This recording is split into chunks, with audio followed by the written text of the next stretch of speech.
15 दिन के अंदर सरकार चेंज कर सकते थे। यहाँ पे हम 25 करोड़, हम चाहे तो 5 दिन 6 दिन के अंदर सरकार यहाँ पे हम भी चेंज करने का दम रखते। नेपाल की तरह हाँ, कर देंगे हम, जैसे करबला में हुआ था वैसे याद दिला देंगे यहाँ पे भी कर देंगे नेपाल। हाँ, कर देंगे। सिंहासन में बैठा है शेर भगवे के भेष में, सिंहासन में बैठा है शेर भगवे के भेष में, कोई पत्थर उठा के देखे उत्तर प्रदेश में। बिल्कुल मियाँ जी, आप तो समझ गए, लेकिन ये नाजायज पड़ोसी के बच्चे अभी भी नहीं समझ पा रहे। इन जाहिलों को अभी भी लगता है कि हम नेपाल बना सकते हैं, बांग्लादेश बना सकते हैं, श्रीलंका बना सकते हैं। ये जाहिलों, बरेली वालों से जाकर पूछिए कि क्या से क्या हो गया, देखते देखते क्या बनाने गए थे और बाबा जी ने उनका क्या बना दिया। बरेली जंक्शन का वीडियो है, इसको देखकर अंदाज़ा लगा सकते हो कि जो किसी से नहीं डरते थे वो बाबा के बुलडोजर लठ से डरकर अलग अलग प्रदेश में भागने की तैयारी कर रहे हैं।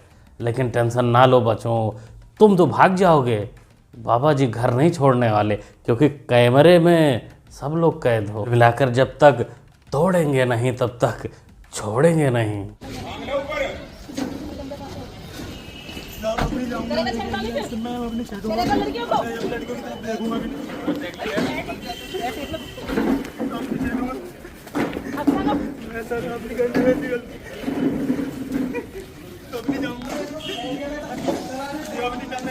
मोहम्मद सोहेल मुजफ्फरनगर वाले, ये आए दिन चलती महिलाओं को छेड़ता था, कुछ महिलाओं को ये कॉल कर परेशान करता था। फिर उत्तर प्रदेश की महिला पुलिस ने जिम्मेदारी अपने ऊपर ले लिया कि चलो हम थोड़ा सोहेल को परेशान करते हैं, और हालत आप लोग देख ही सकते हैं। लेकिन मुझे एक चीज़ से तकलीफ़ है भाई, महिलाओं के कंधे पर इसको टांग कर नहीं ले जाना चाहिए। अरे रस्सी 50 रुपये का कहीं खरीद लेते। आजकल तो व्यापारी लोग वैसे भी आप लोगों को सम्मान में लगे हैं, तो किसी से बोलते वो रस्सी दे देता, उस रस्सी से इस जाहिल का, इस सुअर का पैर बांध कर घसीटते हुए ले जाना चाहिए था। दिल्ली में जो अन्याय हुआ, मेरा सबसे बड़ा सवाल यह है कि एक प्रदेश में 2 कानून कैसे हो सकते हैं। आज शांतिप्रिय तौर से लोग प्रोटेस्ट करने आए, पुलिस अगर चाहती तो उनको प्यार से समझा सकती थी, उनकी बात को सुन सकती थी, और ये ना समझाए गए ना बुझाए गए, उन पे लाठीचार्ज कर दी गई, छोटे छोटे बच्चों को पीटा गया, निर्दोष लोगों को जेल भेजा गया। अरे काफी दर्द में लग रहा है नीला नीलांड, कह रहा है कि निर्दोषों को पीटा गया, बच्चों को पीटा गया, पुलिस ने समझाया नहीं उनको पहले। तो ये क्या है नीले नीलांड? यहाँ तक आ गए, आपका मान्यता हो गई। अब आप लोगों से अपील है, निवेदन है, अब अपने अपने घरों की तरफ जाइए, ठीक है, और अपने दूसरे कार्य को देखिए। नीले नीलांड, पहले समझाया गया था उन लोगों को, उसके बाद पॉपकॉर्न जैसी हालत उनकी हुई थी। आखिर नीलांड, तुमको यहाँ की खबर बहुत ही जल्दी मिल गई, लेकिन वहाँ की खबर नहीं मिली थी जहाँ हमारे नेशनल एम्बलम को तोड़ा गया था, उसका अपमान किया गया था।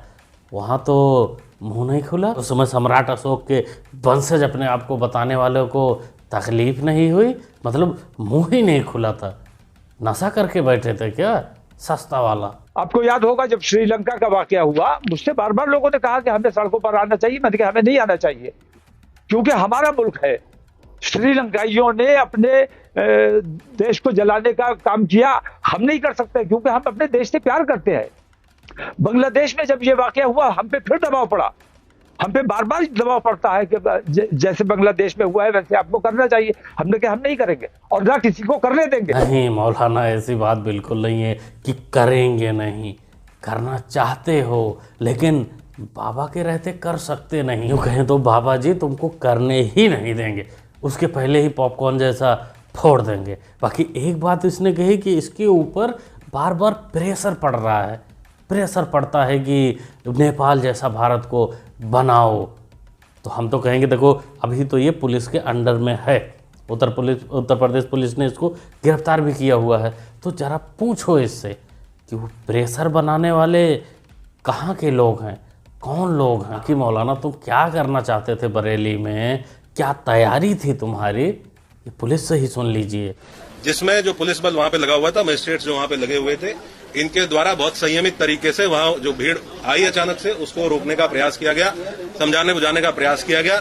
उसके बावजूद इस भीड़ के द्वारा बैरिकेडिंग को तोड़ के पुलिस बल के साथ दुर्व्यवहार करते हुए इस्लामिया कॉलेज पहुंचने के लिए प्रयास किया गया और उसके अंतर्गत पुलिस के ऊपर हमलावर हुए, पुलिस के ऊपर पथराव किया गया। वहां से हम लोगों के द्वारा जो सामग्री रिकवर हुई है उसके बारे में मैं आपको बता देता हूं। ईंट पत्थर के टुकड़े भारी मात्रा में रिकवर किए गए हैं, चप्पल जूते भारी मात्रा में, पुलिस के टूटे हुए बैरिकेड रिकवर किए गए हैं। वहां से कुछ ब्लेड्स, खोखा कारतूस 12 बोर और 315 बोर के जो संभवतः फायरिंग में यूज होंगे वो रिकवर किए गए हैं। जिंदा कारतूस रिकवर किए गए हैं। एक तमंचा 12 बोर का जो संभवतः वहां किसी उपद्रवी के पास से गिर गया था भगदड़ में, एक ये रिकवर किया गया है। अवैध चाकू, लाठी, डंडे और कुछ कांच की टूटी हुई बोतलों के टुकड़े जिनसे पेट्रोल की बदबू आ रही है, जो संभवतः पेट्रोल भर के लाया गया था। ये सारी चीजें वहां से जो घटनास्थल था खलील तिराहे का, वहां से बरामद की गई। बताओ जी, कितनी जबरदस्त तैयारी थी। असलहे, हथियार, औजार सबको तैयार थे। अरे जाहिलो, अगर तुम लोगों का विरोध करना ही मकसद था तो इन असलहों औजारों का क्या काम था प्रदर्शन में। यहाँ पर काफ़ी गहरी साजिश थी। वैसे इस मौलाना तौकीर के तमाम बिल्डिंगों पर कार्रवाई चालू है बुलडोजर की। कम्प्लेक्स तोड़े जा रहे हैं जो अवैध तरीके से बनाए गए थे, और इसके जो साथी हैं, आसपास वाले जो इसको सपोर्ट करते थे, उनके ऊपर भी बाबा की कार्रवाई चालू है। बाकी इसने इशारा जो दिया है उस पर भी सरकार को ध्यान देना चाहिए कि कौन बार बार प्रेशर बनाता है भारत को नेपाल जैसा बनाने के लिए। जिसने भी कानून को हाथ में लेने का प्रयास किया, जो भी राह चलते हुए राहगीर पर हमला करेगा, जो भी बेटी की सुरक्षा पे सेज लगाने का कार्य करेगा, और जो भी व्यापारिक प्रतिष्ठानों में आगजनी करने का दुस्साहस करेगा, जो भी पर्व और त्योहारों में उपद्रव करेगा, उसको हम पहले से इस बारे में कह देंगे कि उसको बिना मांगे जहन्नुम में जाने का टिकट हम काट करके दिला देंगे। बिल्कुल बाबा जी, टिकट तो बराबर काटा ही जा रहा है, और साथ में याद दिलाया जा रहा है कि तुम बांग्लादेश नहीं हिंदुस्तान में हो, और खासकर उत्तर प्रदेश में। वैसे काफ़ी सारी वीडियो हमारे पास हैं याद दिलाने वाली, जिसमें अच्छे से यूपी पुलिस और भी जगह जगह की पुलिस याद दिला रही है। वैसे वो सब वीडियो यहाँ प्ले नहीं कर सकता, क्योंकि किसी के पेट में पॉपकॉर्न बनाया है, किसी के पीठ में, तो यहाँ वो सब नहीं चला सकते। इसलिए टेलीग्राम पर सारी वीडियो डाल दिया करूँगा। आप लोग इस QR कोड को स्कैन करके डायरेक्ट वहाँ जाकर देख सकते हैं, या फिर लिंक आपको टेलीग्राम का डिस्क्रिप्शन में मिल जाएगा, वहाँ से भी जाकर देख सकते हैं। इस वक्त बरेली बॉर्डर पे हूँ, और आप लोग देख सकते हैं कि मुझे किस तरीके से यहाँ पर रोका गया है। हाँ, वापस चले जाएं। क्यों? कहाँ गया है? नहीं, मैं तो ऐसा, आप कप्तान साहब से मेरी बात कराइए, मैं ऐसे तो नहीं जाऊंगी। मुझे मेरा कार्यक्रम है ना, मैं उस पर कब पहुँच जाएंगे। आप देख सकते हैं इस तरीके से एक महिला को यहाँ पर रोका जा रहा है उत्तर प्रदेश पुलिस के द्वारा। ये क्या तरीका होता है? ये कौन सा तरीका है कि मुझे अगर अपने काम से जाना है, मुझे मुशायरे में जाना है, मुशायरा पढ़ने के लिए, मेरा कमिटमेंट है किसी से। कमिटमेंट ना बाउली ना, तेरा कमिटमेंट कुछ और ही था। मुशायरा करना नहीं था, तेरा कमिटमेंट भीड़ इकट्ठा करना था, दंगा करना था। इसीलिए तुम पगलैट औरतों पर यूपी पुलिस की नज़र थी। पहले तू ये कहती थी ना। जिस तरीके से उत्तर प्रदेश पुलिस ने खासकर आज जुमे के बाद लोगों ने जो आई लव मोहम्मद के पोस्टर्स लेकर के निकले थे, उन पर इस बुरी तरीके से लाठीचार्ज किया, ये बहुत ही ज्यादा शर्मनाक है। और मैं ये यूपी पुलिस को मैं चैलेंज कर रही हूँ इस बात का, क्योंकि हम लोगों ने कोई भी इस तरीके का काम नहीं किया जिस पर कोई लॉ एंड ऑर्डर का कोई सवाल उठ सके। लेकिन अब क्योंकि इन्होंने शुरुआत कर दी है, तो अब उत्तर प्रदेश की राजधानी लखनऊ में खासकर ये जो आई लव मोहम्मद का पोस्टर लिए कोई भीड़ नहीं आएगी, अब पूरा सैलाब आएगा। और इसके लिए उत्तर प्रदेश की पुलिस चाहे तो अपनी बंदूकों के साथ तैयार रह सकती है। सैलाब आएगा, बंदूक तैयार रखिए। नहीं मुशायरा मुन्नी, तेरे लिए बंदूक की ज़रूरत ही नहीं पड़ेगी, लठ से ही काम चल जाएगा। उसी लठ से ही शांत हो जाओगी, और चप्पल उप्पल छोड़कर भागना पड़ेगा, स्टेशन से किसी और प्रदेश में भागना पड़ेगा। बाकी मुशायरा मुन्नी, तुमको भी पता है और सबको पता है, जो लोग भड़काने का काम कर रहे हैं, कि लाठी चार्ज जो हुआ है, एक्शन हुई है, गिरफ्तारियां हुई है, वो आई लव मोहम्मद लिखने पर नहीं हुई है, वो दंगा करने पर हुई है, गलत जगह पोस्टर लगाने पर हुई है। लेकिन तुम लोग कहाँ मानने वाले हो? चलो तुम लोग तो बच जाओगे, लेकिन तुमको जो फॉलो करते हैं वो पेल दिए जाएंगे, बराबर पेले जा रहे हैं। लोग हैं जो अफवाह पैदा करके भय और दहशत का माहौल पैदा करना चाहते हैं। आप देख रहे होंगे ड्रोन के नाम पर, चोरी के नाम पर भय और दहशत का माहौल पैदा किया जा रहा है। जिला प्रशासन ने हर जनपद में व्यवस्था की है, हर ग्राम पंचायत में ग्राम सुरक्षा समिति का गठन किया है। आप लोग भी अपने स्तर पर प्रयास करिए। पुलिस की पेट्रोलिंग तेज हुई है।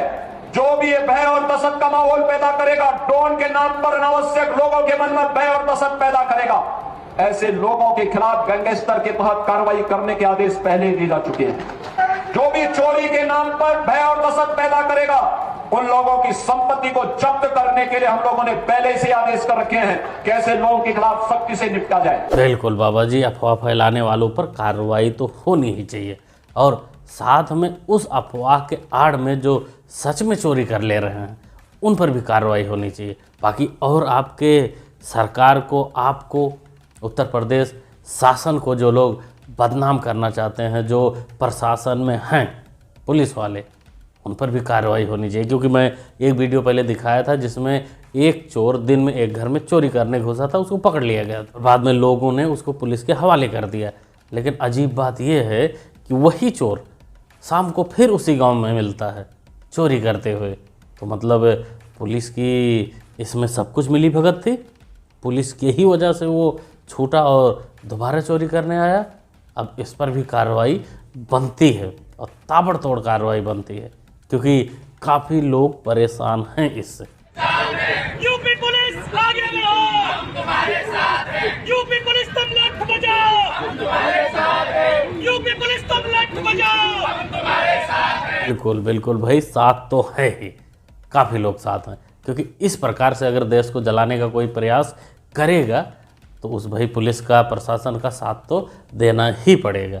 लेकिन उसमें जयचंद भी खोजने की ज़रूरत है कि पुलिस वाले में, अधिकारी में तमाम लोग ऐसे हैं जो पैसे लेके छोड़ देना और तमाम चीज़ें करते हैं, उन पर भी कार्रवाई होनी चाहिए। क्या बोलते हैं दोस्तों आप लोग, क्या कहना चाहते हैं, क्या समझते हैं इस वीडियो के बारे में? वैसे इस पर कार्रवाई की वीडियो तो मैं नहीं डाल पा रहा हूँ क्योंकि रिस्ट्रिक्शन है यूट्यूब की कि भाई वैसी वीडियो नहीं जाएंगे, लेकिन टेलीग्राम पे वो सब आपको मिल जाएंगे, आप जाकर वहाँ से देख सकते हैं। बाकी इस वीडियो के बारे में आपका जो भी ओपिनियन है, जो भी कहना चाहते हैं, कमेंट बॉक्स खाली कमेंट में लिखिए, बताइए, अपनी राय दीजिए। मुन्ना भाई को सपोर्ट भी कर सकते हैं चैनल को सब्सक्राइब करके, क्योंकि सब्सक्राइब करना होता है बिल्कुल फ्री। मिलते हैं अगले वीडियो में। Thanks for watching. यहाँ आपके घर में तो प्रशासन में काफ़ी बड़े उच्च अधिकारी हैं। हाँ, हमारे गांव में उच्च अधिकारी हैं, सब अच्छे पदों पर हैं, इसीलिए तो ये कभी ऐसी घटना घटी नहीं है, पहली बार घटना घटी है। इस घर में जो चोरी हुई है, यहाँ भी कोई डिप्टी जेलर वगैरह हैं क्या? हाँ, सुरजीत सिंह डिप्टी जेलर हैं नोएडा में। इन्हीं के यहाँ ये घटना? जी, उन्हीं के यहाँ घटना घटी है। दूसरी घटना जो घटी है वो अरविंद सिंह SI से रिटायर है, जिनके यहाँ दूसरी चोरी हुई है। हाँ, वो भी पुलिस विभाग से ही रिटायर है। तो चोरों का जो मनोबल है ना, वो आप देख सकते हैं कि इतना बढ़ गया है कि उच्च अधिकारियों के घर में ये चोरी कर रहे हैं। अब इनके पास इतनी हिम्मत आ कहाँ से रही है? एक